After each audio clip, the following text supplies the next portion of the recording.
Hello प्यारे बच्चों, कैसे हो आप लोग। मैं कपिल चौधरी आप सभी का स्वागत करता हूं अपने यूट्यूब चैनल इंस्पायरल स्टडी में। बच्चों, आज हम लोग अबॉर्शन के बारे में पढ़ने वाले हैं। अबॉर्शन जो कि एक बहुत इंपॉर्टेंट टॉपिक है जिसके बारे में हम सभी को पता होना चाहिए और कुछ डिटेल्स भी इसके बारे में हमें पता होनी चाहिए। देखो बच्चों, वीडियो को शुरू करते हैं। अबॉर्शन जो है आपका दो तरीक़ों से हो सकता है। पहला आपका स्वतः यानी सेल्फ, दूसरा आपका आर्टिफिशियल यानी कृत्रिम रूप से, यानी जिसको हम लोग किसी ना किसी तरीके से करा दें। ठीक है, चाहे वो सर्जिकल हो चाहे वो मेडिकल हो। पहले वाले की बात कर लेते हैं। पहले वाला जो सेल्फ वाला होता है वो प्रकृति के द्वारा होता है, यानी जिस प्रेगनेंसी को प्रकृति ही आगे नहीं बढ़ने देना चाहती वो किसी भी रूप में किसी भी फॉर्म में आगे नहीं बढ़ेगा। उसके बहुत सारे कारण हो सकते हैं, जैसे आपका स्पर्म जो है उसकी प्रॉपर ग्रोथ ना होना, ओवम की प्रॉपर ग्रोथ ना होना, जाइगोट को या एम्ब्रायो को प्रॉपर तरीके से नरिशमेंट ना मिलना, या फिर हार्मोन्स की अनबैलेंसिंग भी इसका एक मेन कारण हो सकती है। अब देखो बच्चों, आज का जो मेन फोकस रहेगा वो रहेगा कृत्रिम वाले पोर्शन पे।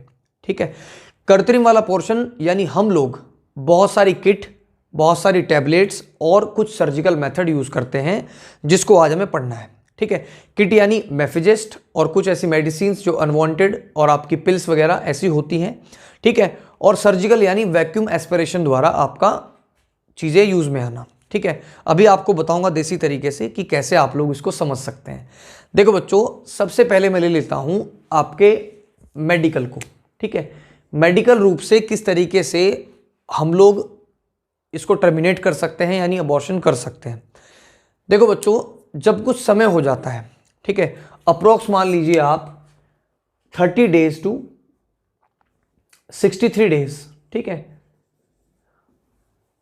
अगर कुछ इन दिनों का आपका बेबी है यानी कि प्रेगनेंसी है, तो उस टाइम पर आपके जो सबसे मोस्ट इंपॉर्टेंट चीज है जो काम आता है वो है मेडिकल टर्मिनेटिंग। ठीक है, अब देखो बच्चों, जो मेडिकल रूप से है उसमें हम लोग क्या करते हैं, उसमें हम लोग एक किट आती है, मैं आप लोगों को साफ साफ बता दूं, मेफिजेस्ट नाम की। ठीक है, उसके अंदर आपकी दो मेडिसिन होती हैं, जिसमें से पहली आपकी माइफ्रिस्टोन और दूसरी आपकी माइसोप्रिस्टोल होती है।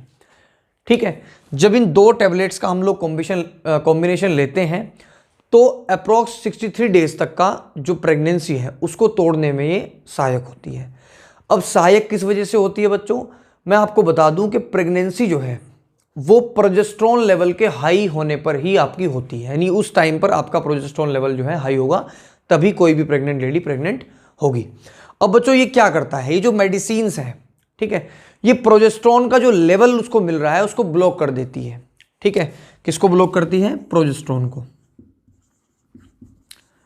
और आपकी जो यूट्रस है, यूट्रस यानी जो गर्भाशय है, बच्चादानी है, उसको ये सिकुड़ती है, जिससे इसको टर्मिनेटिंग करने में आसानी हो जाती है। तो सिंपल सी बात बच्चों कि ये जो मेफिजेस्ट की किट है वो माइप्रिस्टोन और माइसोप्रिस्टोल नाम की दो मेडिसिन का समूह है। अगर हम इन दोनों के कॉम्बिनेशन को लेते हैं तो 63 डेज तक का ये अबॉर्शन कर सकती है आराम से। लेकिन बच्चों, मैं आप लोगों को बता दूं कि बार बार इन सब चीज़ों का यूज़ करना एक किसी भी फीमेल के लिए, किसी भी फीमेल बॉडी के लिए हानिकारक हो सकता है और कह सकते हैं कि नुकसानदायक हो सकता है। ठीक है, इससे आपके हार्मोन्स भी डगमगा सकते हैं, इम्बैलेंस हो सकते हैं, जिससे आपको फ्यूचर में प्रॉब्लम आ जाएगी। ठीक है बच्चों, अब उसके बाद में हम लोग बात कर लेते हैं सर्जिकल की। उससे पहले हम लोग देख लेते हैं इसके साइड इफ़ेक्ट्स।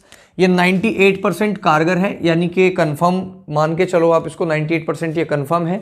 ठीक है, और इसके साथ साथ इसमें बहुत सारे साइड इफ़ेक्ट्स भी होते हैं। साइड इफ़ेक्ट्स में आप लोगों को डायरिया हो सकता है, उल्टियाँ हो सकती हैं, थकान हो सकती है, बार बार बुखार आ सकता है और सर में दर्द हो सकता है। ठीक है, अभी आप लोग देखते होंगे अपने आसपास में कि अगर कोई ऐसी प्रॉब्लम आती है, वैसे तो कोई बताता नहीं है, बहुत तेज हैं सब लोग। ठीक है, तो कई बार ये समस्याएं उनको साइड इफ़ेक्ट के रूप में देखने को मिल जाती हैं। ठीक है, कई बार बीमारी का इलाज नहीं मिलता तो बीमारी वही होती है ना। अब समझ लो बच्चों, उसके बाद आती है सर्जिकल। इसमें डॉक्टर्स का काम रह जाता है, डॉक्टर्स वैक्यूम एस्पिरेशन की मदद से इसके अंदर से, यानी फीमेल यूट्रस के अंदर से उस एम्ब्रायो को निकालते हैं। अब बच्चों एक बात सोचो, आपके ध्यान होगी 3 इडियट मूवी आमिर खान की। ठीक है, उसमें जब उस लेडी को बच्चा होता है ना, तो बहुत सारी प्रॉब्लम का सामना करना पड़ता है। अब उसमें एक चीज़ सूझती है और वो लड़की उसको, जो डॉक्टर होती है, बताती है कि वैक्यूम का यूज़ करो आप, है ना। वो वैक्यूम पाइप का यूज़ करते हैं उसको प्रेशर देने के लिए। तो होता क्या है, जैसे आपकी ये आपका यूट्रस है ना, तो यहाँ से वो वैक्यूम जाता है और इसके टोटल मटेरियल को अपने अंदर खींच लेता है, ठीक है।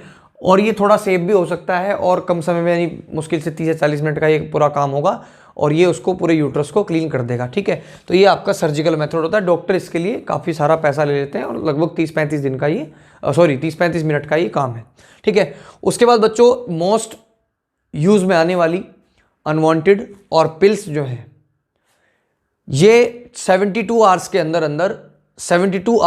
अंदर, ठीक है, आपका जो स्पर्म है और ओवम जो भी है उसको ख़त्म कर देती है, यानी फ्यूज़ होने नहीं देती, ठीक है।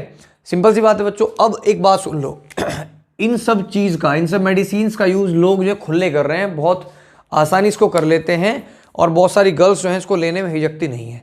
लेकिन बच्चों, सबसे बड़ी बात मैं आपको बता दूं कि टर्मिनेट करने का सबसे बेकार तरीका है ना, ये आप लोगों की फीमेल बॉडी की, है ना, कह सकते हैं कि दुर्गति कर सकता है, ठीक है। तो आप लोग समझ लें कि ये जो मेडिकल टर्मिनेटिंग जो प्रोसेस है इन अनवांटेड और पिल्स के द्वारा, ये आपके लिए घातक हो सकता है। बेसिक सी बात मैं आपको बताऊं कि अगर आपको इससे बचना है तो आप लोग प्रिकॉशंस का यूज़ करें, है ना। बहुत सारी प्रिकॉशंस हैं, ठीक है, उनका आप यूज़ कर सकते हैं बिफोर मैटिंग, ठीक है, समझ गए।